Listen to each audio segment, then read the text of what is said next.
আজ ছিল আমার বাড়ির কাছে একটি কলেজে সোশ্যাল প্রোগ্রাম। এই কলেজটির নাম হলো খলিশানী মহাবিদ্যালয়। যিনি এই কলেজে প্রোগ্রাম করার জন্য গেস্ট এসেছিলেন, তিনি এই কলেজের বিষয়ে প্রচুর কিছু বলেছেন ফেসবুক লাইভে এসে। তার আগে বলি, আমি কলেজের সামনে যাওয়া মাত্র দেখি প্রচুর ভিড়। ভিআইপির মতো গেটের সামনে গেলেও ঢুকতে আর পাচ্ছিলাম না।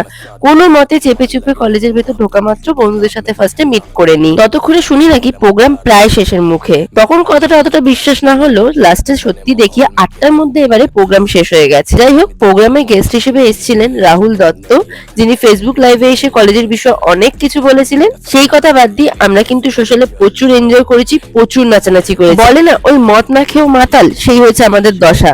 ফাটিয়ে নাচ করবার পর এনার্জি একেবারে লো হয়ে গেছিল, তাই প্রোগ্রাম শেষে চলে গেছিলাম বিরিয়ানি খেতে। তার উপর শুনলাম নাকি এখানে আনলিমিটেড বিরিয়ানি পাওয়া যাচ্ছে, তাই এখানকার বিরিয়ানি একবার তো টেস্ট করা বানতাই হে। যাই হোক, এখন খাওয়া দাওয়া করে এই ঠান্ডার মধ্যে কাঁপতে কাঁপতে বাড়ি ফিরছি। আজকে মিনি ব্লগটা এইটুকু। বাই।